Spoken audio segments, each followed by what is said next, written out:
अस्सलाम वालेकुम friends, this is Pathan Nazim and welcome to hello learning academy. Friends, इस session में हम महा टीटी 2024 में पूछे गए उर्दू मजमून का पेपर सॉल्यूशन देखेंगे। लिहाजा 23 नवंबर को आपका इम्तिहान कंडक्ट होगा। इसी को मद्देनज़र रखते हुए हेलो लर्निंग एकेडमी आपके लिए लेकर आए है सब्जेक्ट वाइज टेस्ट सीरीज़। जैसा आपका एग्ज़ाम होता है उसी तरीके से आपको सब्जेक्ट वाइज टेस्ट सीरीज़ दिए जाएंगे। साथ में आपको 2000+ क्वेश्चन बैंक दी जाएंगी। टेस्ट सीरीज़ की ख़ास बात यह है कि 4 से 5 दिन में आप इसको मुकम्मल कर सकते हो और बआसानी आप इम्तिहान में कामयाबी हासिल कर सकते हो। टेस्ट सीरीज़ के लिए एक पेपर की फ़ीस 199 है और अगर आप दोनों पेपर ज्वाइन करते हो तो 299 इसकी फ़ीस है। अगर आप इंटरेस्टेड हो तो नीचे दिए गए नंबर पर कांटेक्ट कीजिए और जल्द से जल्द टेस्ट सीरीज़ ज्वाइन करके इम्तिहान में नुमाया कामयाबी हासिल कीजिए। तो वक्त को ज़ाया ना करते हुए चलते हम क्वेश्चन पेपर की तरफ। फ्रेंड्स, ये 2024 में जो इम्तिहान हुआ था उसका क्वेश्चन पेपर है, जैसे कि आपको यहाँ पर नज़र आ रहा है। इसी तरीके से आपको इम्तिहान में क्वेश्चन पेपर दिया जाएगा और ये इंस्ट्रक्शन नीचे दी गई, ये आपको रीड करना रहेगा। उसमें जो इम्पोर्टेंट है तो यहाँ पर जो है तो दिया गया है कि कितने सब्जेक्ट जो है तो यहाँ पर दिए गए हैं और उसका जो सीक्वेंस है, तो इसी तरीके से पेपर में आपको सीक्वेंस यानी कि रहेगा। जैसे कि यहाँ पर सबसे पहले है उर्दू है। उर्दू मजमून आपका 1 से 30 नंबरात पर मुश्तमिल रहेगा 30 मार्क के लिए, यानी कि 1 से 30 सीक्वेंस के जो क्वेश्चंस रहेंगे वो 30 क्वेश्चन रहेंगे 30 नंबरात के लिए। उसके बाद इंग्लिश या मराठी। अभी ये इंग्लिश या मराठी जो है तो जिसने इंग्लिश लैंग्वेज लिया है पेपर सेकंड उसको इंग्लिश करना रहेगा और जिसने मराठी लिया है लैंग्वेज सेकंड तो उसको मराठी का जो पार्ट है वो करना रहेगा। 31 से 60 जो है तो दोनों की सीक्वेंस रहेंगी। आपके लैंग्वेज आपने जो सेलेक्ट किए है वही आपको करना है। अगर से आपने सेकंड लैंग्वेज मराठी की है तो मराठी ही करना है, अगर इंग्लिश की है तो इंग्लिश करना है। उसके बाद है बाल मानस शास्त्र व अध्यापन शास्त्र, यानी कि CDP जिसको कहते हैं, चाइल्ड डेवलपमेंट एंड पेडागोजी। ये 61 से 90 तक क्वेश्चन इसके रहेंगे, 30 क्वेश्चन रहेंगे 30 मार्क पर मबनी। उसके बाद एक गणित यानी कि रियाजी मैथ्स, ये 51 से 120 ये सीक्वेंस में क्वेश्चन रहेंगे। और उसके बाद लास्ट में रहेगा परिसर अभ्यास मीन्स माहौलियाती मुताला, 121 से 150 तक ये क्वेश्चन रहेंगे, 30 क्वेश्चन रहेंगे। तो फ्रेंड्स, इसमें निगेटिव मार्किंग ने आपको एक भी जो है तो ऑप्शन छोड़ना नहीं है, मीन्स एक भी क्वेश्चन छोड़ना नहीं है। हर एक क्वेश्चन को आपको अटेम्प्ट करके आना है। OMR शीट दी जाएंगी। OMR शीट किस तरीके से रहेंगी वो भी हम आपको बताएंगे। खैर, आते हम पेपर की तरफ। तो ये पेपर है, इस तरीके से इंस्ट्रक्शन दी जाती है तो आपको ये इंस्ट्रक्शन को रीड ही नहीं करना है, उसमें वक्त ज़ाया नहीं करना है। यही बतलाया गया लास्ट में, जो चीज़ बतलाई गई यहाँ पर आपको 1-1 मिनट की तरफ जो है तो फोकस करना है। ये जो वाला पॉइंट है 1 से 5 तक, 1 से 4 तक आपको क्वेश्चन सॉल्व करना है। अब दिया क्या गया यहाँ पर कि दर्जे से लिख्तेबास का बगौर मुताला कीजिए और दिए गए सवालात के मुनासिब जवाब तलाश करके लिखिए। ये कॉमन होता है, इसको आपको रीड नहीं करना है। और उसके बाद आपको जो है तो ये पैराग्राफ दिया गया है, पैराग्राफ भी आपको रीड नहीं करना है, उसमें वक्त ज़ाया नहीं करना है, डायरेक्टली आपको क्वेश्चन पढ़ लेना है। सबसे पहले हम क्वेश्चन पढ़ेंगे कि किसी भी कौम के लिए सबसे ख़तरनाक और नुकसानदा बात क्या है। नंबर 1 है मालदार अफराद से बेखबरी। नंबर 2 है ज़हीन अफराद से बेखबरी। नंबर 3 है कमज़ोर अफराद से बेखबरी और नंबर 4 है गरीब अफराद से बेखबरी। तो फ्रेंड्स, ये 4 ऑप्शन आपने अच्छे से पढ़ लेना है और क्वेश्चन भी आपको अच्छे से समझ लेना है कि सबसे ख़तरनाक और नुकसानदा बात क्या, ये पूछा गया है। लिहाजा अब आपको क्वेश्चन पढ़ने के बाद पैराग्राफ स्टार्ट करना है कि किसी भी कौम के लिए सबसे ख़तरनाक और नुकसानदा बात यह है कि वो अपनी ही कौम के ज़हीन अफराद से बेखबर रहें। यहाँ पर हमारा जो है तो आंसर निकल कर आया है कि ज़हीन अफराद से बेखबरी ये सबसे ख़तरनाक और नुकसानदा बात है। तो हमारा यहाँ पर ये पैराग्राफ भी पढ़ना यहाँ पर हो जाएगा और साथ ही साथ क्वेश्चन का आंसर भी निकल जाएगा, यानी कि वक्त हमारा जो है तो यहाँ पर बचेगा। लिहाजा इसी तरीके से आपको वक्त की बचत करना है। तो यहाँ पर आपको पेन से या फिर जो तो पेंसिल आपने साथ में लेकर जाना है और उससे यहाँ पर टिक कर देना है। पेन से या पेंसिल से आपको टिक आउट कर लेना है यहाँ पर, क्योंकि आपने यहाँ पर पैराग्राफ यहाँ तक के पढ़ा है ताकि जब सेकंड वाला क्वेश्चन आप पढ़ोगे तो कन्फ्यूज़न ना हो, यानी कि जब सेकंड वाला क्वेश्चन पढ़ के आप पैराग्राफ की तरफ जाओगे तो वहाँ पर कन्फ्यूज़न नहीं होना चाहिए। तो इस तरीके से यहाँ पर टिक कर देना है। तो आपने टिक कर लिया। उसके बाद सेकंड वाला जो है तो हम यानी कि ये जो क्वेश्चन है इसका आंसर क्या रहेगा, ऑप्शन नंबर सेकंड, ज़हीन अफराद से बेखबरी। अब दूसरा सवाल भी इसी तरीके से करना है कि मादी और कुदरती वसाइल से ज़्यादा कीमती सरमाया किसको कहा गया है। नंबर 1 इंसानी जहानत, नंबर 2 इंसानी ताकत, नंबर 3 नफ्सियाती ताकत और नंबर 4 उनमें से कोई नहीं। तो फ्रेंड्स कोई भी अगर से पैराग्राफ है तो उसमें एक कोड वर्ड होता है जिसको कहा जाएगा कि उसके ऊपर ही बात होती है पूरे जो है तो पैराग्राफ के अंदर। तो यहाँ पर जो कोड वर्ड है वो है जहानत, इंसानी जहानत, उसके ऊपर ही जो है तो ये पैराग्राफ मबनी है। तो ये यहाँ तक जो है तो हमने इसको रीड किया था। अब उसके आगे जो है तो हम रीड करेंगे। जैसे कि हमने सवाल अभी पढ़ा है कि मादी और कुदरती वसाइल से ज़्यादा कीमती सरमाया इंसानी जहानत है। ये जो है तो दूसरा ऑप्शन हमारा निकल कर आया दूसरे सवाल का, लिहाजा यहाँ पर आपको टिक कर देना है, क्योंकि यहाँ तक आपका पेपर का पढ़ना भी हो जाएगा और क्वेश्चन के आंसर भी आपके निकल कर आएंगे। लिहाजा इंसानी जहानत मीन्स ऑप्शन नंबर फर्स्ट आपका राइट आंसर रहेगा। अगला सवाल है कि अगर इंसानी अजहान, अब अजहान जो है वो जहानत की जमा है। अजहान क्या है? जहानत की जमा है। जहानत है वाहिद और उसकी जमा है जहीन। ये जमाउल जमा में आएगा, जहीन, जहानत और अजहान। तो फ्रेंड्स यहाँ पर जो तो अगर इंसानी अजहान की नाकदरी हो तो उसका असर किस पर पड़ता है?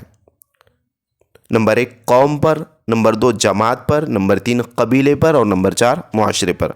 तो फ्रेंड्स अब हमने जो तो इसको यहाँ तक के रीड किया था, यहाँ से हम स्टार्ट करेंगे। अगर इंसान नाकदरी का शिकार हो गए और मुआशरे के लिए उनका भरपूर इस्तेमाल नहीं किया गया तो समझ लीजिए कि सारे कुदरती वसाइल धरे के धरे रह जाएंगे और आने वाली नस्लों को खाक फाकने पर मजबूर होना पड़ेगा। तो फ्रेंड्स यहाँ पर जो है अगर अगर अजहान नाकदरी का शिकार हो गए और मुआशरे के लिए उनका भरपूर इस्तेमाल नहीं किया गया तो समझ लीजिए कि सारे कुदरती वसाइल धरे की धरे रह जाएंगे। मीन्स अगर इंसानी अजहान की नाकदरी की जाए तो उसका जो है तो असर किस पर पड़ता है? तो फ्रेंड्स उसका असर पड़ता है मुआशरे पर। लिहाजा यहाँ पर जो है तो ऑप्शन नंबर लास्ट हमारा राइट आंसर रहेगा। मुआशरे पर जो तो उसका असर पड़ेगा। क्वेश्चन में क्या पूछा गया है कि किस पर जो तो असर पड़ेगा, तो मुआशरे पर जो तो उसका असर पड़ेगा। नेक्स्ट क्वेश्चन की तरफ चलते हैं। अगला सवाल है कि मज़कूरा बाला इबारत में जहन की जमा के लिए कौन सा लफ्ज़ इस्तेमाल किया गया है? जैसे कि हमने अभी जस्ट आपको बतलाया है तो आपको डायरेक्टली जो है तो जवाब की तरफ जाना चाहिए। नंबर 1 है औसान, नंबर 2 है नुकसान, नंबर 3 है अजहान और नंबर 4 है इम्तिहान। तो फ्रेंड्स इस क्वेश्चन का आंसर आपको कमेंट में करना है ताकि हमें भी पता चले कि आपकी तवज्जो मरकूज़ है या नहीं। नेक्स्ट क्वेश्चन की तरफ चलते हैं। अगला सवाल है किसी जुमले में गुस्सा, ताज्जुब, खौफ और निदा के इजहार के लिए किस अलामत का इस्तेमाल किया जाता है? नंबर 1 है इस्तिफामिया, नंबर 2 है फिजाइया, नंबर 3 है वक्फ़ा और नंबर 4 है ख़ात्मा।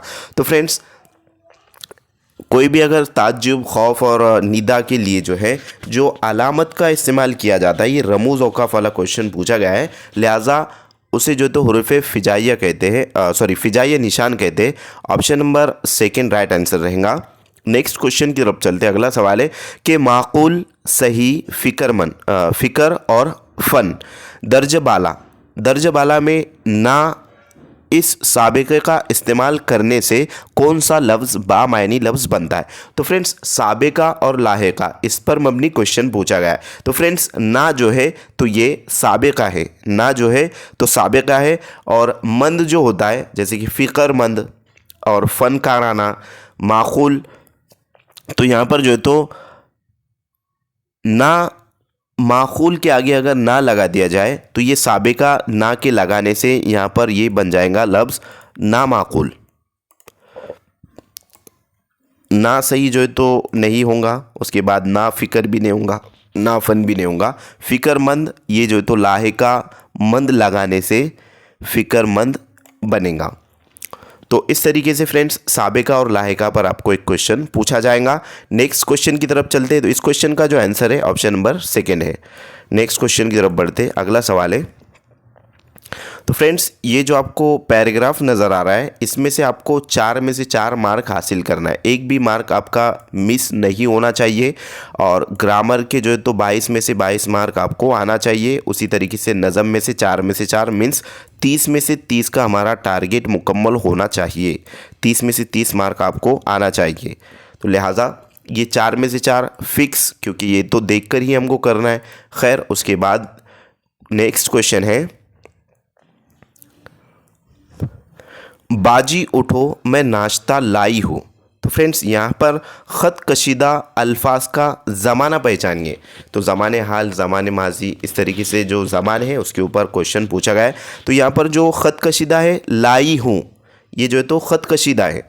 नंबर 1 है ज़माने हाल जारी, नंबर 2 है ज़माने हाल मुकम्मल, नंबर 3 है ज़माने हाल मुतलक और नंबर 4 है ज़माने मुस्तकबिल। तो फ्रेंड्स बाजी उठो मैं नाश्ता लाई हूँ, यानी कि नाश्ता जो है तो उसने ला लिया है, ना कि ऐसा कि बाजी उठो मैं नाश्ता ला रही हूँ, ऐसा नहीं है वो।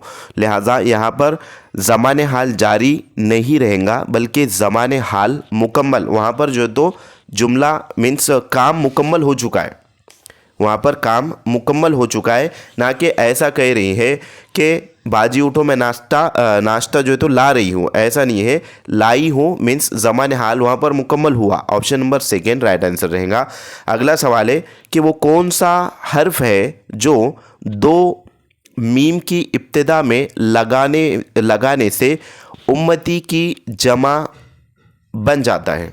कौन सा लफ्ज़ है जो 2 मीम की इब्तिदा में लगाने से उम्मती की जमा बन जाता है? तो यहाँ पर जो उम्मती है फ्रेंड्स, उम्मती, ठीक है।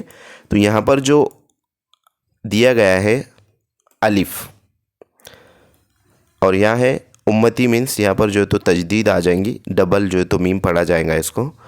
लिहाजा अलिफ के लगाने से 2 मीम की इब्तिदा कहते हैं पहले, यानी कि शुरू में, इब्तिदा में मीन्स शुरू में 2 मीम के पहले।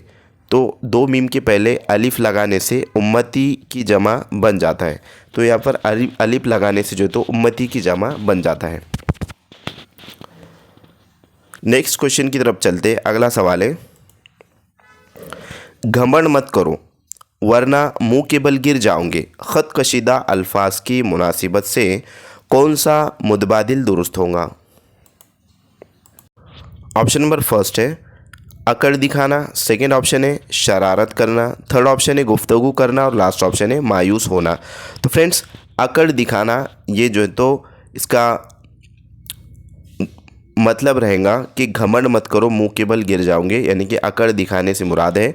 ऑप्शन नंबर 1 राइट आंसर रहेगा। अगला सवाल है कि बहर, समंदर, चश्मा डैश डैश। तो इस टाइप का एक क्वेश्चन आपको पूछा जाएगा। बहर मीन्स बहर समंदर को कहते हैं, जैसे कि बहरे ओकियानूस, बहरे अंटार्कटिका, बहरे अरब, बहरे हिंद, बहरे बंगाल। तो ये समंदरों के नाम है। उसी तरीके से चश्मे को क्या कहा जाएगा? नंबर 1 है झरना, नंबर 2 है झील, नंबर 3 है पनघट और नंबर 4 है तालाब। तो फ्रेंड्स उसे झरना कहते हैं, चश्मे को जो है तो झरना कहा जाता है।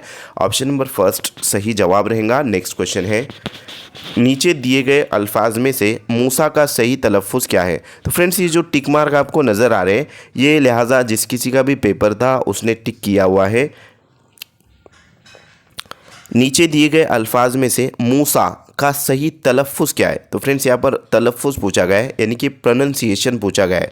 नंबर 1 है मूसा, नंबर 2 है मूस, नंबर 3 है मूसी और नंबर 4 है मूसे। तो फ्रेंड्स तलफ़ुज़ किसे कहते हैं? कि जो आवाज़ हमें सुनाई देती है, यानी कि समात में आती है। अब जैसे लिखा हुआ है यहाँ पर मूसा, इस तरीके से लिखा हुआ है, बट हमको मूसा जो प्रोनाउंसिएशन उसका जो सुनने आ रहा है, तलफ़ुज़ जो है, तो वो इस तरीके से मूसा है। तो ऑप्शन नंबर 1 सही जवाब रहेगा। नेक्स्ट क्वेश्चन है, मेरा और तेरा इनमें क्या मुश्तरक है? नंबर 1 दोनों ज़मीर शख्सी है, नंबर 2 दोनों ज़मीर इजाफ़ी है, नंबर 3 दोनों ज़मीर इशारा है और नंबर 4 दोनों ज़मीर मकानी है। तो फ्रेंड्स ये दोनों ज़मीर शख्सी है, मेरा और तेरा दोनों ज़मीर शख्सी है। ऑप्शन नंबर 1 सही जवाब रहेगा। नेक्स्ट क्वेश्चन है कि किताब का मुताल्ला बारीक बीनी से करो, जुमले की किस्म पहचानिए। यानी कि ये जो जुमला दिया गया है कि किताब का मुताल्ला बारीक बीनी से करो, ये एक जुमला है, लिहाजा ये किस टाइप का जुमला है? नंबर 1 है मुस्बत जुमला, नंबर 2 है मनफी बयानिया जुमला, मुस्बत बयानिया जुमला, मनफी बयानिया जुमला, नंबर 3 है अमरिया जुमला और नंबर 4 है इस्तेफामिया जुमला। तो फ्रेंड्स यहाँ पर मिस्टेक हुआ है, इस्तेफामिया कर दिया है उसने, प्रिंट मिस्टेक है। तो ऐसे मिस्टेक्स जो तो उर्दू में होते हैं, आपको ये जहन में रखना है। तो यहाँ पर लिहाजा किताब का मुताल्ला बारीक बीनी से करो। तो ये क्या है फ्रेंड्स, ये अमरिया जुमला है, इसे अमरिया जुमला कहते हैं। ऑप्शन नंबर 3 राइट आंसर रहेगा। नेक्स्ट क्वेश्चन की तरफ चलते हैं। अगला सवाल है कि दर्जज़ेल मुतबादिल से बेजान मोन्नस की शनाख्त कीजिए। बेजान मोन्नस, नंबर 1 है घोड़ा। तो फ्रेंड्स घोड़ा जो है तो मुज़क्कर है। नंबर 2 है लड़का, ये भी मुज़क्कर है। नंबर 3 है ज़मीन और नंबर 4 है पानी। तो फ्रेंड्स यहाँ पर जो तो बेजान मोन्नस की बात हुई है, लिहाजा ऑप्शन नंबर 3 राइट आंसर रहेगा ज़मीन। उसके बाद है नेक्स्ट क्वेश्चन, मर्द आहन किस शख्सियत को कहा जाता है। नंबर 1 सरदार वल्लभ भाई पटेल, नंबर 2 महात्मा गांधी, नंबर 3 लाला लजपत राय और नंबर 4 लोकमान्य तिलक। तो फ्रेंड्स मर्द आहन जो है तो वो सरदार वल्लभ भाई पटेल को कहा जाता है। ऑप्शन नंबर 1 सही जवाब रहेगा। अगला सवाल है, झेल में दिए गए गैर मुतालिक अल्फाज की शनाख्त कीजिए। अब यहाँ पर गैर मुतालिक पूछा है फ्रेंड्स, गैर मुतालिक, इस पर आपको फोकस करना है। बहुत सारे जो तो यहाँ पर कन्फ्यूजन का शिकार हो जाते हैं। नंबर 1 है पूरी, नंबर 2 है कढ़ाई, नंबर 3 है गुड़िया और नंबर 4 है पानी। तो फ्रेंड्स बहुत सारे जो स्टूडेंट्स हैं वो पानी की तरफ जो है तो चले जाते हैं, बट ऐसा नहीं है। पूरी जो है तो ये ठोस है, कढ़ाई भी ठोस है और गुड़िया ये भी जो है तो ठोस है, इसको छू सकते हैं हम। लेकिन पानी ये ठोस नहीं है, बल्कि ये माय हालत में है। ऑप्शन नंबर लास्ट जो है यानी कि पानी, यहाँ पर ये आपका सही जवाब रहेगा। नेक्स्ट क्वेश्चन की तरफ बढ़ते हैं। अगला सवाल है कि दारुल उलूम लफ्ज़ का दुरुस्त तलफ़्फ़ुज़ क्या है। तो फ्रेंड्स यहाँ पर अब तलफ़्फ़ुज़ के ताल्लुक़ से पूछा गया है दारुल उलूम। ये दूसरा सवाल है। जैसे कि पहला सवाल जो पूछा था, नीचे दिए गए अल्फाज में मूसा का सही तलफ़्फ़ुज़, तो यहाँ पर जो है तो मूसा इस तरीके से, उसी तरीके से यहाँ पर पूछा गया है दारुल उलूम लफ्ज़ का दुरुस्त तलफ़्फ़ुज़ यानी कि सही तलफ़्फ़ुज़। नंबर 1 है दार उलूम, नंबर 2 है दारुल उलूम, नंबर 3 है दा प्लस रा प्लस लाम प्लस उलूम और नंबर 4 है दार प्लस अल प्लस उलूम। तो फ्रेंड्स इसका राइट आंसर रहेगा ऑप्शन नंबर 2 दारुल उलूम। इस तरीके से तलफ़्फ़ुज़ जो है तो पूछा गया है। ऑप्शन नंबर 2 सही जवाब रहेगा। नेक्स्ट क्वेश्चन है कि दर्जज़ेल में से इसमें आम की निशानदही कीजिए। तो इसमें आम की निशानदही करना है। नंबर 1 है अहमदाबाद, नंबर 2 है पहाड़, नंबर 3 है हिमालय और नंबर 4 है बीबी का मकबरा। तो फ्रेंड्स यहाँ पर इसमें आम पूछा गया है, लिहाजा अहमदाबाद ये इसमें ख़ास है, हिमालय भी इसमें ख़ास है और बीबी का मकबरा जो है जो कि शहर औरंगाबाद में मौजूद है, पहाड़ जो है तो ये इसमें आम रहेगा, यानी कि ऑप्शन नंबर 2 सही जवाब रहेगा पहाड़। तो बीबी का मकबरा जो है तो ये ताजमहल की अक्कासी करता है, यानी कि उसी तरीके से जो है तो बनवाया गया है। और औरंगज़ेब रहमतुल्लाह अलैह जो है तो उनके बेटे आज़म शाह ने जो है तो अपनी माँ की याद में उसको बनवाया है, लिहाजा उसके बाद है झेल में दिए गए किस शायर का तखल्लुस हाली है।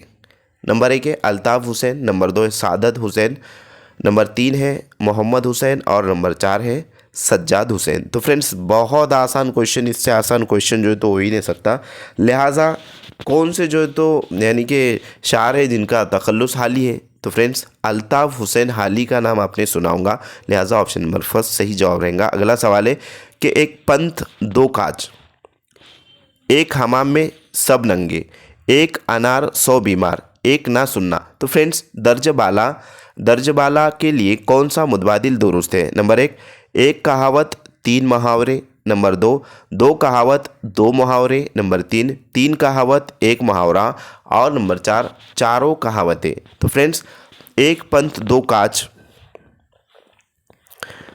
एक हमाम में सब नंगे, एक अनार 100 बीमार और एक ना सुनना। तो फ्रेंड्स, जिसके आगे जो तो एक ना सुनना, आनाकानी करना है ना, तो इस तरीके से लिहाजा ये जो लास्ट में ना आता है उसको मुहावरा कहते हैं और बकिया जो है वो कहावतें हैं, एक अनार 100 बीमार, एक पंथ दो काज। तो इस तरीके से फ्रेंड्स यहाँ पर जो ऑप्शन रहेगा, 3 कहावत इस्तेमाल हुई है और एक मुहावरा जो है तो इस्तेमाल हुआ है। अब इसकी टेक्निक जो है तो याद रखने की इस तरीके से कि जिसके लास्ट में जो है तो ऐसा ना आता है तो वो मुहावरा होता है, और बकिया जो होते हैं जैसे कि आसमान से गिरे खजूर में अटके, तो ये जो है तो इसको क्या कहा जाएगा, कहावत है। लिहाजा कहावतें और मुहावरे के ऊपर भी जो है तो क्वेश्चन पूछा जाता है। नेक्स्ट क्वेश्चन है सनतों से रिलेटेड क्वेश्चन पूछा गया है। सनत पहचानिए। एक जाम जमशीद है गोया कब्ज़े में, इल्म का ये तोहफ़ा है हमारे हिस्से में। नंबर 1 मुबालगा, नंबर 2 तलमीह, नंबर 3 तज़्ज़ात और नंबर 4 मिरातुन नज़ीर। तो फ्रेंड्स, इस क्वेश्चन का सही जवाब रहेगा ऑप्शन नंबर 2 सनत तलमी। शायर जिस शेर में तारीख़ी वाक़या की तरफ इशारा करे उसे सनत तलमी कहते हैं। तो यहाँ पर जो तो तारीख़ी वाक़े की तरफ इशारा हुआ है, जाम जमशीद है गोया कब्ज़े में और इल्म ये तोहफ़े है हमारे हिस्से में। लिहाजा मुबालगा जिसमें शायर या मुसन्निफ़ कोई शेर में या फिर जो तो सबक में बड़ा चढ़ा कर किसी बात को जो तो पेश करता है, लिहाजा उसको मुबालगा कहते हैं। तज़ाद मीन्स दो जो तो ऐसे अल्फाज इस्तेमाल करता है शायर अपने शेर में, एक दूसरे की ज़िद होते हैं, जैसे कि सुबह होती है शाम होती है, उम्र यूँ ही तमाम होती है। तो यहाँ पर सुबह शाम एक दूसरे की ज़िद है।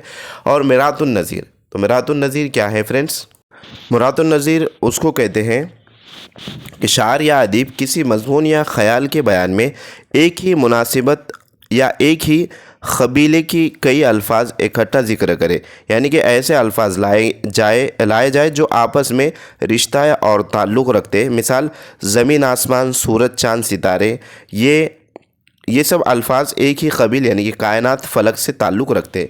उसके बाद है नेक्स्ट, क़ता लफ्ज़ में कौन से हरूफ का इजाफ़ा करने पर उस लफ्ज़ की जमा बनती है। नंबर 1 अब, नंबर 2 अत, नंबर 3 अस और नंबर 4 अद। तो फ्रेंड्स, क़ता लफ्ज़ में कौन से कौन से जो है तो हरूफ का इजाफ़ा करने पर वो उसकी जमा बन जाएंगे, तो ख़ता में अत लगाने से वो ख़ताअद बन जाएगा, यानी कि उसकी जमा बन जाएंगे। ऑप्शन नंबर 2 राइट आंसर रहेगा। नेक्स्ट क्वेश्चन है, धीरे धीरे होते होते हर काम भी आसान होता है, ख़त कशीदा अल्फाज की मुनासिबत से दुरुस्त मुतबादिल चुनिए। नंबर 1 मुताल्लिक़ फ़ेल, नंबर 2 मुतअद्दी फ़ेल, नंबर 3 फ़ेल लाजिम और नंबर 4 मक़ूल। तो फ्रेंड्स, इस क्वेश्चन का करेक्ट आंसर रहेगा ऑप्शन नंबर 1 मुताल्लिक़ फ़ेल। अगला सवाल है, जो लफ्ज़ किसी इस्म या ज़मीर से निस्बत को ज़ाहिर करते हैं उसे क्या कहते हैं। नंबर 1 सिफ़त निस्बती, नंबर 2 सिफ़त ज़ाती, नंबर 3 सिफ़त अददी और नंबर 4 सिफ़त मिक़दारी। तो फ्रेंड्स, जो लफ्ज़ किसी इस्म या ज़मीर से निस्बत को ज़ाहिर करते हैं, लिहाजा उसको क्या कहते हैं, तो उसको जो है सिफ़त निस्बती कहते हैं। ऑप्शन नंबर 1 सही जवाब रहेगा। अगला सवाल है कि उर्दू मज़मून के तसव्वुरात की वजाहत सबसे बेहतर तौर पर किस वसीले के ज़रिए होती है। नंबर 1 समई वसीला, नंबर 2 बसरी वसीला, नंबर 3 समई व बसरी वसीला और नंबर 4 इनमें से कोई नहीं। तो फ्रेंड्स, समई से मुराद होता है समात यानी कि सुनना, बसरी ये बसारत से बना है यानी कि देखना, समई व बसरी यानी देखना भी और सुनना भी। और लिहाजा उर्दू मज़मून की जो तसव्वुरात की वजाहत सबसे बेहतर तौर पर जो है तो देखकर और सुनकर दोनों जो है तो कंबाइन जब हो जाएंगे, लिहाजा उसके ज़रिए होंगी। ऑप्शन नंबर 3 राइट आंसर रहेगा। नेक्स्ट क्वेश्चन है, तो फ्रेंड्स, आँखों के ज़रिए इंसान 83% इल्म हासिल करता है, कानों के ज़रिए 11। तो ये दोनों को अगर मिला लिया जाए तो टोटल होता है 94, यानी कि 94% जो है तो आँख और कान के ज़रिए इंसान इल्म हासिल करता है। अब इल्म क्या हासिल किया जा रहा है ये जो है तो इम्पॉर्टेंट है, ये जो है तो मायने ख़ेज़ है। लिहाजा बकिया जो 6% इल्म है वो जिल्द, ज़बान और नाक के ज़रिए इंसान हासिल करता है। इसको 5 सेंसेस कहते हैं, यानी कि हवासे खमसा कहते हैं। अगला सवाल है 26 नंबर का क्वेश्चन है कि तमहीदी सवालात तलबा की किस मालूमात पर पूछे जाते हैं। नंबर 1 मौजूदा मालूमात, नंबर 2 साबिक़ा मालूमात, नंबर 3 मवाद सबक पर मालूमात और नंबर 4 समाजी मालूमात। बहुत आसान क्वेश्चन पूछा गया है फ्रेंड्स। ये प्रीवियस नॉलेज के ऊपर जो है तो बच्चों को जो है तो यानी कि तमहीदी सवालात किए जाते हैं। ये हर्बर्ट की जो पंच पद्धति है उस पर मबनी क्वेश्चन पूछा गया है। तो friends option number 2 right answer रहेगा। साबिक़ा मालूमात यानी कि प्रीवियस नॉलेज के ऊपर क्वेश्चन पूछे जाते हैं। अगली जो तो यानी कि नज़म है, तो यहाँ पर भी आपको डायरेक्टली नज़म और ये लाइन को आपको नहीं पढ़ना है, डायरेक्ट यहाँ पर देखना है। तो 27 से 30 मीन्स 4 क्वेश्चन आपको पूछे गए और ये नज़म को आपको पढ़ना ही है। लेकिन उससे पहले आपको क्या करना है फ्रेंड्स, सवाल पढ़ लेना है कि बाप ने बेटे को किस चीज़ में नाम पैदा करने की नसीहत की है। नंबर 1 तिजारत में, नंबर 2 इल्म व फ़ज़ल में, नंबर 3 सियासत में और नंबर 4 खेल में। तो फ्रेंड्स अब आपको यहाँ से नज़्म स्टार्ट करना है। बाप ने बेटे को समझाया कि इल्म व फ़ज़ल में जिस तरह बन आए बेटा नाम पैदा कर, यानी कि जिस तरह भी जो है तो नाम बनाए उस तरीके से जो है तो इल्म व फ़ज़ल में नाम पैदा कर। यहाँ पर हमारे क्वेश्चन का आंसर निकल कर आया है, ऑप्शन नंबर 2 राइट आंसर रहेगा। लिहाजा अब ये जो है तो आपका शेर मुकम्मल हुआ। ये पहला मिसरा है और ये है दूसरा मिसरा, मीन्स 2 मिसरों को मिलाकर एक शेर बनता है। उसके बाद का सवाल हम पढ़ेंगे। पहला शेर जो तो मुकम्मल हुआ। बाप ने बेटे को तसनीफ़ और तालीफ़ में क्या करने की हिदायत दी। नंबर 1 है लहू बहाने की, लहू खून को कहते हैं। नंबर 2 है दूसरों की मदद करने की, नंबर 3 है सही बलीग करने की और नंबर 4 है सफ़र करने की। तो फ्रेंड्स तसनीफ़ और तालीफ़ ये जो तो 2 अल्फाज है, लिहाजा ये 2 लफ्ज़ों के मायने भी हमें पता होना चाहिए। तो तसनीफ़ कहते हैं अपनी हकीकत या फिर ख़यालात के मुताबिक किताब लिखना, और तालीफ़ उसे कहते हैं मालूमात जमा करके उन्हें तरतीब देना। इसको जो तो यानी कि तालीफ़ कहते हैं। उसी तरीके यहाँ पर लफ्ज़ आया है सही बलीग। तो सही कहते हैं कोशिश करने को, जैसे कि सही व ख़ता का नज़रिया है, थॉर्नडाइक वगैरह का जो नज़रिया थे। तो फ्रेंड्स उसमें सही के मायने होता है कोशिश करना और बलीग के मायने होता है फसी और असरदार, दिल को छू जाने वाला, यानी कि ऐसी बात करना कि जो तो दिल को छू जाए, यानी कि सही बात, असरदार बात। तो ये सही मीन्स कोशिश। तो यहाँ पर जो है तो हमने इसको पहला जो तो हमारा शेर मुकम्मल हुआ। दूसरा शेर हम पढ़ेंगे।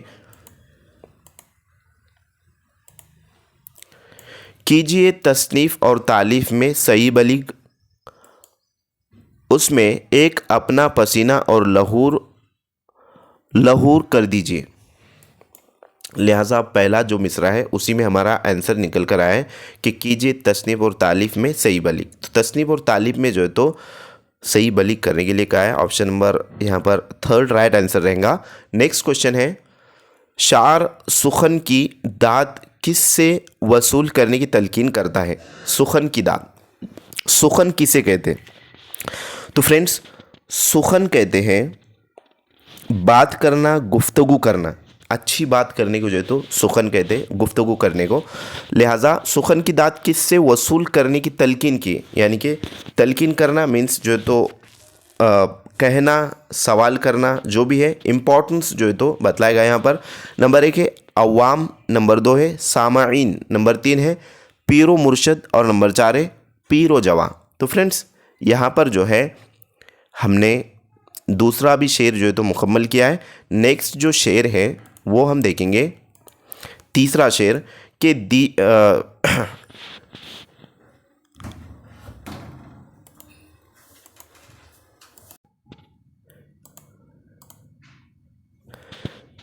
दीजे मायनी के नज़्म नस्र में दरिया बहा, यानी कि नज़्म नस्र में जो तो दरिया बहाने को जो कह रहा है।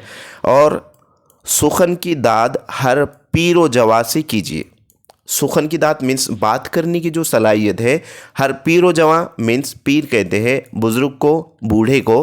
और जवां मीन्स जवान, यानी कि हर बूढ़े और नौजवान, हर बुज़ुर्ग और हर जवानों से बात करने का तरीका सीखिए। इस तरीके से जो तो शायर कह रहा है।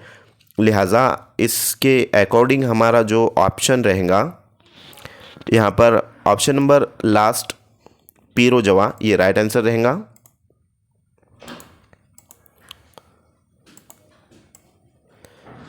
बहुत ही बेहतरीन जो तो यहाँ पर नज़्म पेश की गई है। नेक्स्ट है, शार के लिहाज से कौन नुक्ताचीनी करता है? नंबर 1, जिसमें शेर व इंशा की लियाकत ना हो। नंबर 2, जो शार और मुंशी ना हो। नंबर 3, जो सिर्फ शार होता है। और नंबर 4, जो इंशा परदाज होता है। तो फ्रेंड्स आखिरी जो है तो हमारा शेर अभी बाकी है, लिहाजा वो हम देखेंगे कि और ना हो अगर शेर व इंशा की लियाकत आप में, ना हो अगर शेर व इंशा की लियाकत आप में, यानी कि काबिलियत, शायरों और मुंशियों पर नुक्ताचीनी कीजिए। तो लिहाजा यहाँ पर क्या बतलाया गया है? शार के लिहाज से कौन नुक्ताचीनी करता है? जिसमें शेर व इंशा की लियाकत ना हो, जो शार और मुंशी ना हो, जो सिर्फ शार होता है, जो इंशा परदाज होता है। तो लिहाजा यहाँ पर जो है तो और ना हो गर शेर व इंशा की लियाकत आप में, यानी कि जिसमें शेर व इंशा की लियाकत ना हो वो जो है तो शायरों और मुंशियों पर नुक्ताचीनी कीजिए, मीन्स नुक्ताचीनी जो है तो करता है। तो इसके अकॉर्डिंग ऑप्शन नंबर फर्स्ट जो है तो राइट आंसर रहेगा।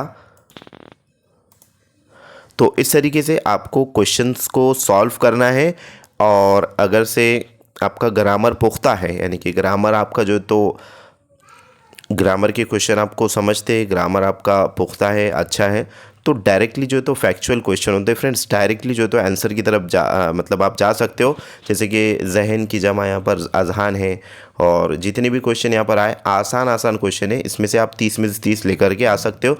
तो जैसे आपको पैराग्राफ में 4 में से 4 नंबर लेना है, उसी तरीके से आपको नज़्म में भी 4 में से 4 मार्क आना चाहिए, 4 में से 4 ही लेना है। और इस तरीके से ये 4 4 8 मार्क हो जाएंगे, और 22 मार्क का जो है तो आपको ग्रामर पूछा जाता है। और फ्रेंड्स एक एक मार्क हमारे लिए बहुत ही अहमियत के हामिल होते हैं, एक एक मार्क हमारे लिए जो है तो बहुत ही अहमियत के हामिल है। क्योंकि अक्सर देखने में आता है कि स्टूडेंट्स जो होते, आपके साथ भी हुआ होगा कि आप इससे पहले जितने भी आपने एग्ज़ाम दिए होंगे तो आप बहुत ही यानी कि बाउंड्री पर चले जाते हो, मीन्स 80 लेकर के आ जाते हो, 80 मार्क, 82 मार्क या फिर 78 75 आप मार्क लेकर आ रहे हो, बट कुछ मार्क्स, कुछ नंबरात बाकी रह जा रहे। तो फ्रेंड्स 78 और 75 और 60 70 मार्क लाना ये बगैर पढ़ाई के, और बोलते भी जो तो हम हमारे जो तो फ्रेंड सर्कल में कि बगैर स्टडी के जो तो हमने इतने लाए। तो फ्रेंड्स स्टडी कितने मार्क की करना है आपको?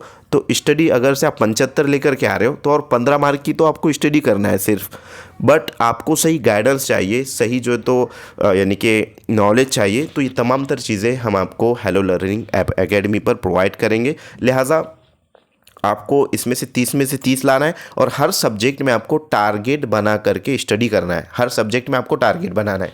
तो मैं उम्मीद करता हूँ कि आपको तमाम तर क्वेश्चन समझ में आ गए होंगे। और एक क्वेश्चन जो है तो बार बार आ रहा है कि सर हमने जो है तो सेकेंड लैंग्वेज मराठी लिया है और हमको इंग्लिश भी करना है क्या? तो फ्रेंड्स आपको इंग्लिश नहीं करना है। और इस तरीके से भी आ रहा है कि सर हमने इंग्लिश लिया है तो मराठी भी करना, तो फ्रेंड्स आपको मराठी नहीं करना है। अगर से आपने इंग्लिश लैंग्वेज सेकेंड ऑप्शन चुना है, यानी कि लैंग्वेज सेकेंड में अगर से आपने इंग्लिश रखा है, तो आपको ये 31 से स्टार्ट होने वाला है इंग्लिश, 31 से 60 तक आपको इंग्लिश करना है। जैसे कि यहाँ पर 60 मार्क है, 60 क्वेश्चन यहाँ पर एंड हो जा रहे हैं, तो ये इंग्लिश के हैं। और अगर से आपने लैंग्वेज सेकेंड मराठी रखा है तो फ्रेंड्स आपको मराठी के क्वेश्चन करना है। तो यहाँ पर 31 से स्टार्ट हो रहे हैं मराठी की, ये डबल इस वास्ते स्टार्ट हो रहे हैं कि आपने लैंग्वेज सेकेंड जो भी चुना है उसके अकॉर्डिंग जो तो क्वेश्चन रहेगा। तो सेकेंड लैंग्वेज आपने अगर से मराठी रखा है तो आपको 60 क्वेश्चंस मराठी के करना है। जैसे कि यहाँ पर 60 पर ये ख़त्म हो रहा है। उसके बाद आता है CDP means child development and pedagogy, तो ये 91 से 90 तक इसकी सीक्वेंस रहेंगे, और ये बायलिंगुअल रहेगा। ये प्लस पॉइंट है। जो भी स्टूडेंट्स का क्वेश्चन था कि सर CDP के क्वेश्चन इंग्लिश में भी होंगे क्या, तो फ्रेंड्स यहाँ पर जो है उर्दू में भी और इंग्लिश में भी आपको देखने को मिलेंगे। जैसे कि यहाँ पर है 61 है, तो उसी तरीके से आपको बाजू वाले पेज पे 61 ही मिलेगा। इंग्लिश में भी क्वेश्चन आपको मिलेगा, यानी कि CDP, EVS और मैथ्स, ये 3 सब्जेक्ट्स के क्वेश्चन आपको बायलिंगुअल मिलेंगे, मीन्स उर्दू और इंग्लिश दोनों लैंग्वेजेस में अवेलेबल किए जाते हैं। तो ये हुआ CDP। उसके बाद है मैथ्स। तो यहाँ पर जो तो चौथा जो पार्ट है मीन्स फोर्थ वाला पार्ट वो होता है मैथमेटिक्स। 51 से 120 क्वेश्चन होते हैं, ये भी उर्दू और इंग्लिश में अवेलेबल होते हैं, लिहाजा ये है 51 से 120 तक। उसके बाद होता है इन्वायरमेंटल स्टडीज़। तो यहाँ पर जो है तो 121 से इन्वायरमेंटल स्टडीज़ शुरू हो जाता है। यहाँ से जो है तो इन्वायरमेंट स्टार्ट हो रहा है 121 से 150। तो ये भी दोनों लैंग्वेजेस में होता है। तो यहाँ पर जो है तो ये ख़त्म हुआ 150 पर, ये उर्दू और ये इंग्लिश। तो यहाँ पर कच्चा कामासाठी यानी कि रफ वर्क जो रहेगा वो पेज के क्वेश्चन पेपर के लास्ट में जो शीट दी जाती है। अब ये क्वेश्चन पेपर है और लास्ट में जो तो यहाँ पर नज़र आ रहा है आपको कच्चा कामासाठी जागा, यानी कि रफ वर्क के लिए जो है तो स्पेस है, जगह है। यहाँ पर जो है तो आप 2 पेज दिए गए हैं। तो ये रफ वर्क आप यहाँ पर मैथ्स का है वगैरह यहाँ पर कर सकते हो। तो मैं उम्मीद करता हूँ कि आपको तमाम तर क्वेश्चन अच्छे से समझ में आ गए होंगे। लिहाजा मिलते हैं हम अगले सेशन में। आज के लिए इतना काफ़ी है। Thank you for watching my video. Thank you very much indeed for your cooperation and have a nice day.